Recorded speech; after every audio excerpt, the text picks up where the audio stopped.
사랑하는 기쁨의 교회 성도 여러분, 안녕하세요. 오늘은 다 같이 우리 시편 106편 1절에서 8절까지의 말씀을 함께 묵상하도록 하겠습니다. 할렐루야. 여호와께 감사하라. 그는 선하시며 그 인자하심이 영원함이로다. 누가 능히 여호와의 권능을 다 말하며 주께서 받으실 찬양을 다 선포하랴. 정의를 지키는 자들과 항상 공의를 행하는 자는 복이 있도다. 여호와여, 주의 백성에게 베푸시는 은혜로 나를 기억하시며 주의 구원으로 나를 돌보사. 내가 주의 택하신 자가 형통함을 보고 주의 나라의 기쁨을 나누어 가지게 하사 주의 유산을 자랑하게 하소서. 우리가 우리의 조상들처럼 범죄하여 사악을 행하며 악을 지었나이다. 우리의 조상들이 애굽에 있을 때 주의 기이한 일들을 깨닫지 못하며 주의 크신 인자를 기억하지 아니하고 바다 곧 홍해에서 거역하였나이다. 그러나 여호와께서는 자기의 이름을 위하여 그들을 구원하셨으니 그의 큰 권능을 만인이 알게 하려 하심이로다. 아멘. 우리가 7월을 맞아 우리 시편의 말씀을 아침마다 묵상하고 있는데요. 우리가 어제 말씀 시편 105편을 통해서 언약을 지키시는 하나님의 신실하심을 함께 나누었습니다. 시편 105편은 하나님께서 아브라함에게 하신 약속을 대대로 기억하시고 이스라엘을 애굽에서 구속하시며 약속의 땅을 기업으로 주시는 은혜의 역사를 찬양하는 시편이었습니다. 한마디로 말하면 시편 105편은 하나님의 변함없는 은혜의 이야기였습니다. 오늘 우리가 묵상하는 시편 106편은 그 은혜에 대한 이스라엘의 불성실한 반응을 여실히 보여주는 고백의 시입니다. 하나님의 은혜와 능력을 반복해서 경험하면서도 이스라엘은 끊임없이 범죄하고 배반합니다.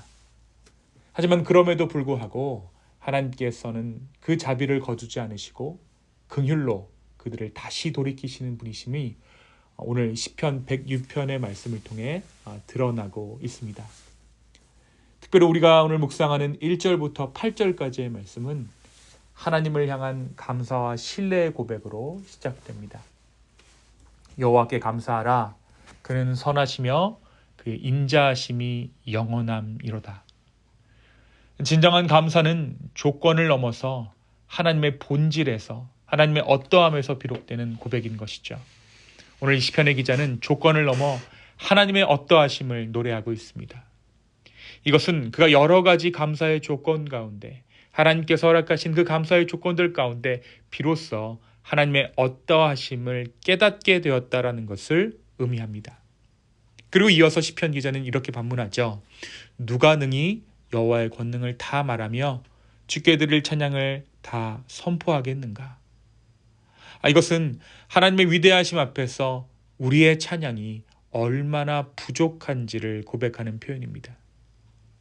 우리가 아무리 아름다운 말로, 아무리 많은 말로 주님의 은혜를 증언한다 하더라도 그 깊이와 넓이를 다 담아낼 수 없음을 고백하는 것이죠. 그런데 그 위대하신 하나님을 향해 시인은 간절히 구합니다.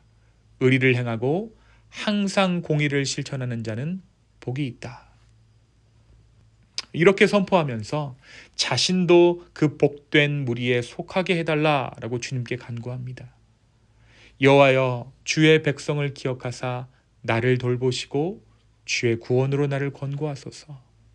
내가 주의 택하신 자들의 형통함을 보고 주의 나라의 기쁨을 함께 누리게 하소서. 바로 이어지는 6절부터 시편의 논조는 달라집니다. 시인은 이스라엘의 죄악을 본격적으로 고백하기 시작합니다.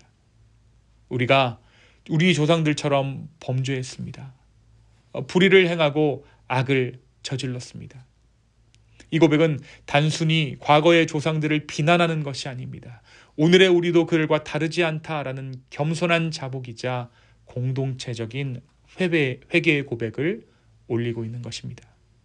그리고 시인은 이어서 하나님의 은혜를 저버렸던 역사적 사건 하나를 회상하기에 이릅니다.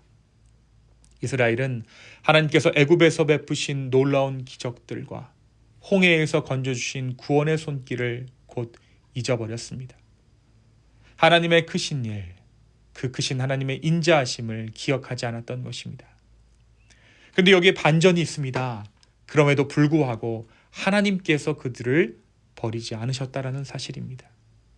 그러나 여호와께서는 자기의 이름을 위하여 그의 능력을 나타내시려고 그들을 구원하셨다라고 시인은 고백합니다. 자신들의 어떠함에 기인하는 것이 아니라 하나님의 어떠하심에 기인해 다시 한번 그의 마음 가운데 소망을 품었습니다 라고 시인은 고백하고 있는 것입니다. 사랑하는 성도 여러분, 오늘 말씀은 우리에게 무엇을 말해주고 있습니까? 오늘 이 시편 106편은 우리에게 다시 한번 복음의 본질을 만나게 합니다. 하나님은 우리의 행위 때문에가 아니라 자신의 이름과 언약을 위해 우리를 구원하신다라는 진리가 오늘 말씀 가운데 담겨져 있는 것이죠. 이것은 우리로 하여금 아무렇게나 죄를 지으며 방종의 인생을 살라는 의미가 아닙니다.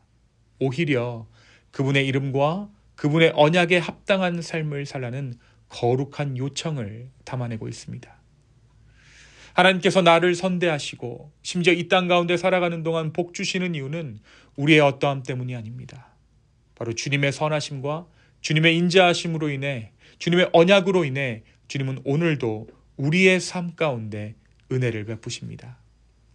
오늘 이 하루를 살아가면서 이 은혜 앞에 우리는 마땅히 경외함으로 서야 합니다. 사랑하는 성도 여러분, 우리 역시 때로는 넘어지고 잊고 불순종할 때가 많습니다. 하지만 오늘 말씀은 우리에게 이렇게 권면합니다. 그럼에도 불구하고 하나님은 여전히 우리를 기억하신다. 그럼에도 불구하고 하나님은 우리를 포기하지 않으신다. 오늘도 그 신실하신 주님을 바라보며 그 언약을 기억하며 그 이름에 합당한 예배, 그 이름에 합당한 삶으로 나아가는 저와 여러분 되기를 예수님 이름으로 축복합니다. 두 번째, 오늘 말씀은 우리에게 회복의 시작은 기억함으로 시작된다라는 것을 말합니다. 먼저 기억함이란 첫 번째로 주님의 은혜를 기억하는 것이고, 두 번째는 그 은혜로 인해 우리가 어떠한 존재였는가를 기억하는 것입니다. 오늘 시편의 기자는 그들의 실패가 광야에서의 은혜를 망각함에서 비롯되었음을 고백합니다. 그리고 비로소 이스라엘 백성이 애굽에서 종되었던 시절을 기억했을 때 그들은 하나님께로 돌아갈 수 있었고 회개의 자리로 나아갈 수 있었습니다. 사랑하는 성도 여러분, 우리의 삶 구석구석에 주님의 은혜가 묻어 있습니다. 거슬러 올라가면 우리는 스스로 살아갈 수 없는 존재였습니다. 우리들의 의로는, 우리 스스로의 의로는 하나님 앞에 설 수 없던 죄인들이었습니다. 그런 우리를 하나님의 언약 안에서 부르시고 자녀 삼아주신 그 은혜를 기억할 때, 삶의 순간순간에 우리를 건지셨던 그 은혜를 기억할 때 우리는 교만이 아니라 겸손으로, 무관심이 아니라 경외함으로 하나님 앞에 나아가게 될 것입니다. 사랑하는 성도 여러분, 오늘 이 하루가 기억하는 하루가 되기를 소망합니다. 오늘도 우리가 하나님의 은혜를 기억하고 그 은혜 아래에서 우리의 존재를 되돌아보는 귀한 하루가 되기를 소망합니다. 기억하는 자는 회복을 경험할 수 있습니다. 그리고 그 기억함 위에 하나님은 다시 구원의 역사를 시작해 주실 것입니다. 오늘 이 하루 주님 앞에 주님의 은혜를 기억하는 은혜가 저와 여러분의 삶 가운데 있기를 예수님의 이름으로 축복합니다. 이 시간 함께 기도하시겠습니다. 주님, 하나님의 선하심과 인자하심을 노래합니다. 우리의 어떠함이 아닌 주님의 신실하심으로 말미암아 우리를 구원하셨습니다. 주여, 우리를 긍휼히 여겨주시고 우리를 붙잡아 주십시오. 또한 오늘 이 하루 가운데 하나님의 어떠하심을 기억하며 우리의 죄악됨이 어떠한 것인가를 기억하는 하루 되게 하여 주시옵소서. 주님 감사합니다. 이 모든 말씀 예수님의 이름으로 기도하였습니다. 아멘.